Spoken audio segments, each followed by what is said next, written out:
Hello.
हाँ रेनू, क्या हो गया इतनी रात को? भाई चेतन अभी तक घर नहीं आया, रात का 2:30 बज रहा है। क्या चेतन नहीं आया अभी तक? क्या करूं, मैं तो समझ में ही नहीं आ रहा है। दरअसल मैं भी बताना चाहता हूँ कि रीता भी नहीं आई है, वो भी कहीं चली गई है। क्या रीता भाभी भी नहीं है घर पे? हाँ हाँ, हो सकता है कि कहीं दोनों साथ में? नहीं नहीं, ऐसा नहीं हो सकता भाई। मैंने भाभी माँ को भी फोन कर दिया है। हाँ भाई, ये ठीक किया है। वो भी आ जाएंगी सुबह तक। भाभी आ जाएंगी तो सही रहेगा। मैं भी आती हूँ। ऐसा करो, अभी टेंशन लेने की जरूरत नहीं है, सुबह देखते हैं। मैं आती हूँ सुबह। अरे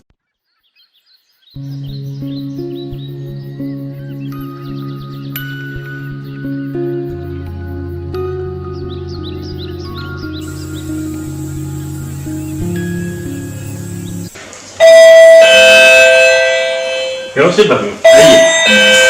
अमित कहाँ है? अमित भाभी में यहाँ है, आप आइए। अमित क्या हुआ? अरे भाभी माँ आप? हाँ आइए, बैठिए। हाँ। बैठिए। रीता ऐसे अचानक कैसे क्यों चली गई? अरे भाभी, मुझे भी समझ में नहीं आ रहा है कि अचानक क्यों चली गई। मैं तुमको हमेशा कहती हूँ ना कि थोड़ा घर परिवार पे ध्यान दो। तुम सिर्फ पैसा व्यापार पैसा व्यापार। अरे अब ये सब मैं अपने लिए करता हूँ। अमित एक बात पूछूं, बुरा मत मानना। नहीं भाभी, कैसी बात कर रही हैं आप? देखो तुम्हारी ये सेकंड मैरिज है और वो तुमसे काफी छोटी भी है उम्र में, तो कहीं ऐसा तो नहीं कोई प्रॉब्लम? हाँ नहीं भाभी, हम दोनों में अच्छी अंडरस्टैंडिंग है और वो इस मामले में मुझसे पूरी तरह खुश है। तो फिर ऐसा क्या कारण हो गया जो वो घर छोड़कर चली गई? ये मेरी समझ के परे है भाभी। अरे मैं कोई अपने लिए करता हूँ, लेकिन मुझे ताज्जुब इस बात का है कि ये मकान, जमीन जायदाद, नौकर चाकर सब कुछ तो है, क्या कमी है उसके बाद जो वो चली गई छोड़ के मुझे? देखो अमित, अपने अपने सुख की परिभाषाएं सबकी अलग अलग होती हैं। अरे वो तो ठीक है, लेकिन मेरे बहनोई के साथ चली गई, वो चेतन के साथ चली गई है। मेरे को एक बात बताओ, कोई अभी तुम्हारा झगड़ा या मन मुटाव कुछ हुआ था क्या रीता के साथ? भाभी छोटी मोटी बातें तो हमेशा होती रहती हैं, लेकिन उस शनिवार जब बच्चों के स्कूल में प्रोग्राम था और मैं वक्त पे नहीं पहुंचा तो वो खामोश थी, कुछ बोल नहीं रही थी उस रात।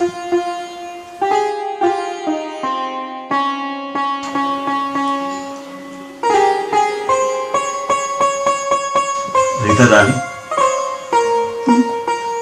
नाराज हो मुझसे? नहीं तो। देखो, तुम जब भी नाराज होती हो ना तो इसी तरह से चुप बैठ जाती हो, सही बताओ। और देखो, छोटी छोटी बातों पर नाराज मत हुआ करो। अमित ये छोटी छोटी बातें कब बड़ी हो जाएंगी पता भी नहीं चलेगा। अच्छा ये बताओ, बच्चे सो गए क्या? और उनका आज स्कूल में प्रोग्राम कैसा रहा? जानते हो तुम, सबके पेरेंट्स आए थे, सब अपने बच्चों का हौसला अफजाई कर रहे थे, और हमारे बच्चे तुम्हारा इंतजार कर रहे थे अमित। रीता, मैं ऑफिस से एकदम सही वक्त निकला था स्कूल में प्रोग्राम अटेंड करने के लिए, पर अचानक मोबाइल पर एक कॉल आ गया बिजनेस मीटिंग का। अमित, ये कोई नई बात नहीं है। Rita, I am so sorry. Amit, sorry कह देने से क्या वो पल वापस आ जाएंगे? मुझे अफसोस है, मैंने बोला ना, अर्जेंट मीटिंग कॉल था। अमित, बच्चे कब से तुम्हारा इंतजार कर रहे थे, बार बार कह रहे थे मम्मी पापा कब आएंगे, पापा को कितनी देर लगेगी, मम्मी हमारा नंबर आने वाला है, और तुमने मैसेज कर दिया कि मैं नहीं आ सकता। जानते हो मैंने बच्चों को कितना समझा के भेजा, और उन्होंने इतनी उदास मन से अपना परफॉर्मेंस दिया। अमित, मैं समझ रहा हूं रीता, सब समझ रहा हूं, मुझे अफसोस भी है, पर देखो ना, मैं ये सब तुम्हारे लिए और बच्चों के लिए कर रहा हूं। कंपटीशन का जमाना है, मुझे बिजनेस में टाइम तो देना पड़ेगा ना।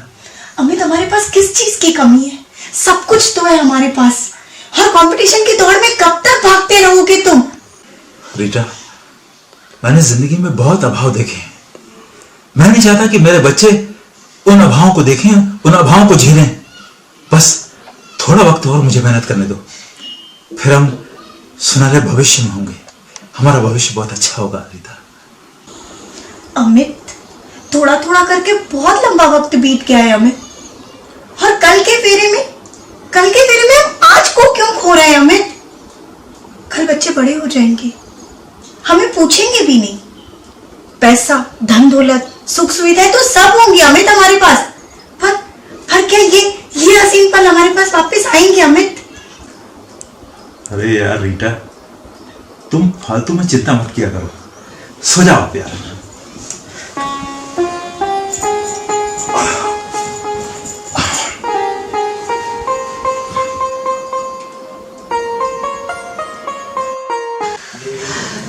समझ गई मैं, क्या कारण है रीता के जाने का। अमित, मैंने तुमको हमेशा समझाया कि परिवार पे ध्यान दो, तुम सिर्फ पैसा कमाने में लगे रहे। अरे भाभी माँ, आप भी ऐसी बात कर रही हैं। अरे ये पैसा मैं अपने लिए कमा रहा हूँ, मैं परिवार के लिए और बच्चों के लिए तो कमा रहा हूँ ना ये।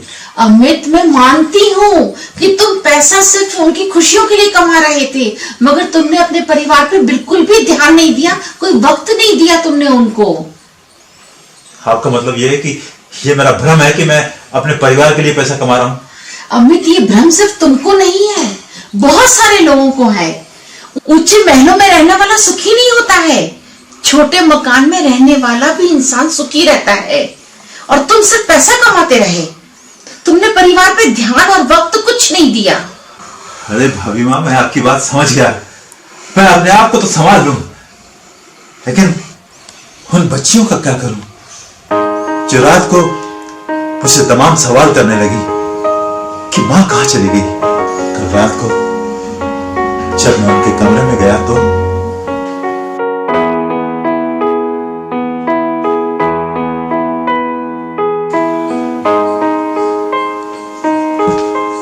दीदी, मम्मी कहाँ है? मुझे क्या मालूम।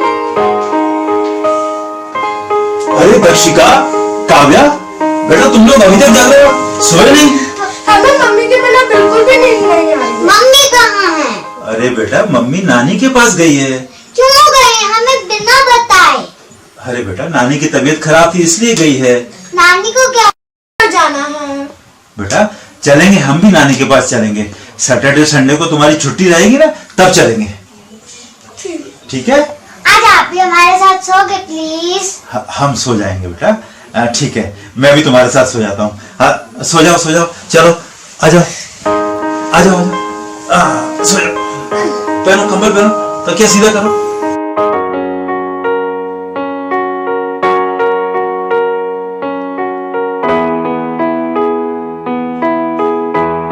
अब देखो, तुम्हारे कर्मों की सजा बच्चे भुगत रहे हैं ना। हम लोग ये सोचते ही नहीं है कि हमारे कामों के कारण घर, परिवार, समाज पे क्या असर पड़ेगा। भाभी, मैंने कभी भी यह नहीं सोचा था कि रीता इस तरह से घर छोड़कर चली जाएगी, ऐसा गलत कदम उठाएगी, जबकि मैंने उसको कोई भी सुख देने में कभी कसर नहीं छोड़ी। हर इंसान की सुख की परिभाषा अलग अलग होती है अमित। तुमने रेनू को फोन किया है?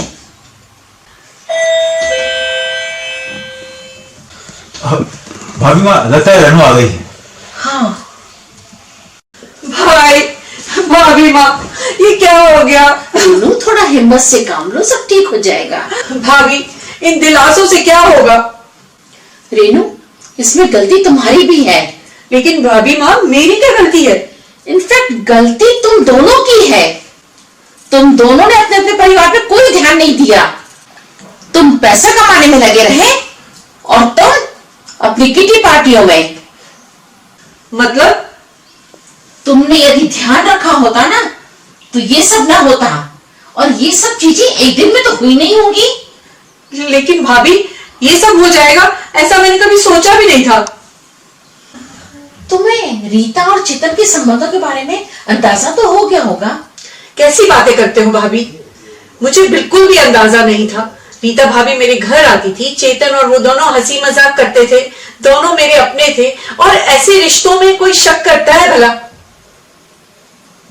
इतनी सादगी भी ठीक नहीं है रेनू। यदि तुम वक्त पे अमित को बता देती तो शायद इतनी बड़ी घटना से बचा जा सकता था।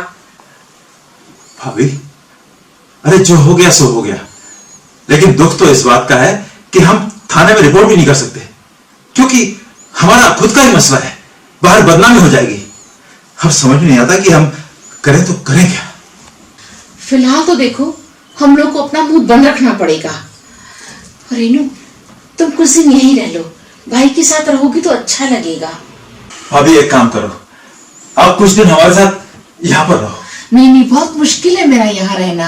नहीं नहीं भाभी, आपको हमारे साथ रहना होगा। आप यहाँ रहेंगी तो हमें भी पद मिलेगा। पर हाँ प्लीज भाभी, आप यहीं रहिए। ठीक है, मैं रह जाती हूँ।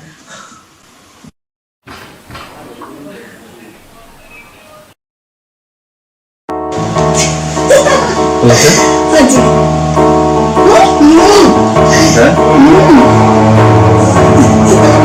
चलो नीचे तुम भी ना।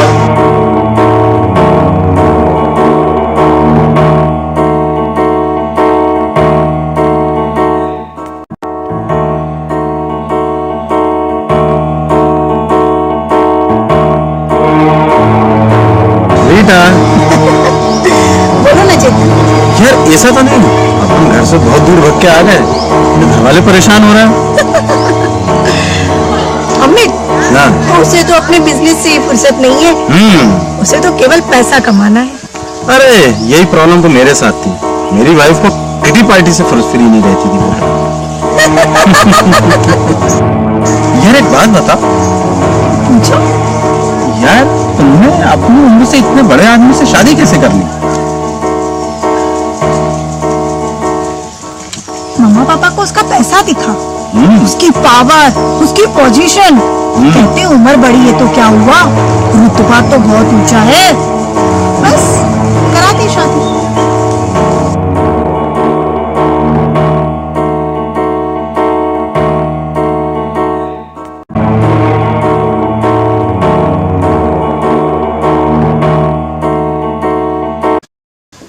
अमित, आज 5 दिन हो गए हैं, चेतन और रीता की कोई खबर ही नहीं है। हाँ भाभी माँ, अब तो वाकई में बच्चों को समझाना भी बहुत मुश्किल होता जा रहा है।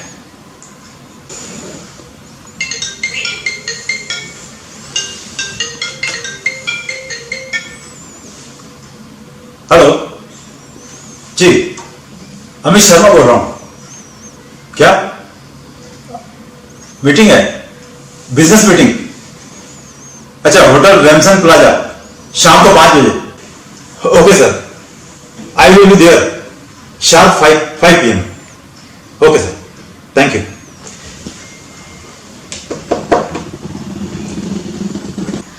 अमित, ये तो मोबाइल में क्या चेक कर रहे हो? भाभी माँ, ये रीता का मैसेज आया है। पढ़ो पढ़ो, देखो क्या लिखा है। I am very regretful, I want to come home, please forgive me, उसने माफी मांगी है अपने किए की। तुम उसे माफ कर दोगे ना? भाभी, माफ करना तो बहुत मुश्किल है। रीता के व्यवहार से और उसकी बेवफाई से मुझे बहुत चोट पहुंची है। उसने धोखा दिया है मुझे भाभी। वो माफी मांग रही है ना, माफ कर दो। अगर उससे तुम्हारे विश्वास को तोड़ा है अमित, तो तुमने भी तो हमेशा उसके विश्वास को तोड़ा है, धोखा दिया है। कितनी बार कमिटमेंट करके तुमने उसे पूरा नहीं किया, पर उसने हमेशा तुम्हारी गलतियों को माफ किया है। अमित, इस बार तुम्हारी बारी है, तुम उसे माफ करके घर ले आओ। भाई, भाभी, चेतन का मैसेज आया है। चेतन का मैसेज आया है। उसने माफी मांगी है और वो वापस आना चाहता है।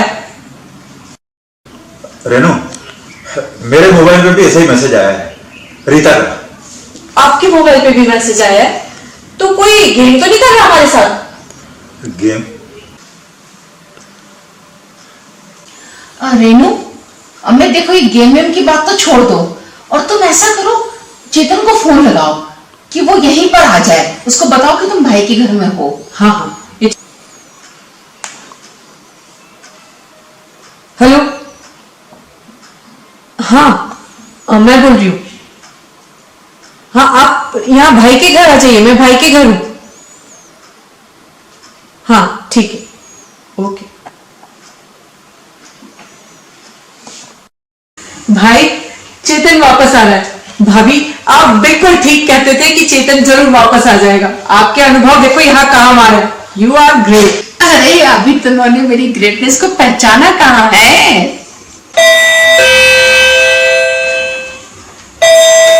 रीता में लगाइए।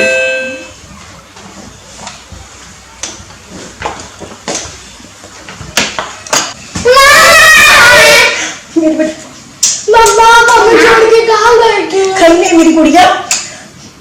कहाँ गए थे आप? मम्मा कहीं नहीं गई थी मेरे बच्चों। भाभी, खुश रहो। अरे, आप लोग इतनी जल्दी आ गए? मैंने जस्ट अभी तो फोन किया था। यही बस एक कॉफी शॉप में बैठे थे तो जल्दी आ गए। और आप दोनों साथ में वापस आए? अरे जब साथ में जाएंगे तो साथ में वापस आएंगे ना, क्यों नहीं सवाल? हाँ, और जब कुछ गलत किया नहीं तो अलग अलग क्यों आएंगे? घर छोड़कर भागे हो और 5 दिन बाद वापस लौटे हो और बोल रहे हो कि गलत क्या किया है? पर हम घर छोड़कर नहीं भागे भाभी। अरे रीता, इसको भागना नहीं तो और क्या बोलेंगे? अमित, ये सब तुम्हें सबक सिखाने के लिए था। तुम्हें हर वक्त पैसा दिख रहा था ना, तुम्हें रेस में दौड़ लगानी थी ना पैसे कमाने की। बच्चों के लिए, मेरे लिए तुम्हारे पास वक्त ही नहीं था। हर रोज कमिट करके जाते और हम इंतजार करते रहते, और जब घर आते तो भी ऑफिस का काम, और वही तुम्हारे रोज रोज के झूठे बहाने। अमित, मैं थक गई थी। मुझे पैसे के साथ तुम्हारी भी जरूरत है अमित। बच्चों को और मुझे तुम चाहिए अमित, तुम। लेकिन रीटा भाभी, ये सब करते हुए तुम्हें डर या झिझक महसूस नहीं हुई? दीदी, डर तो तब लगता ना जब मन में कोई चूर होता। ये सब तो मैंने अपने पति को पाने के लिए किया है। और आप किस खुशी में इस नाटक का हिस्सा बन गए? रेनू, पहले मुझे तो बहुत संकोच हुआ, पर रीता भाभी की हिम्मत देखकर फिर मैंने इनका साथ देने का डिसीजन लिया। और मैंने सोचा इसी बहाने तुम्हें भी तुम्हारी जिम्मेदारियों का एहसास हो जाएगा। सूत्रधार? हाँ। सूत्रधार कौन है? सूत्रधार हम में से कोई एक है। हम में से?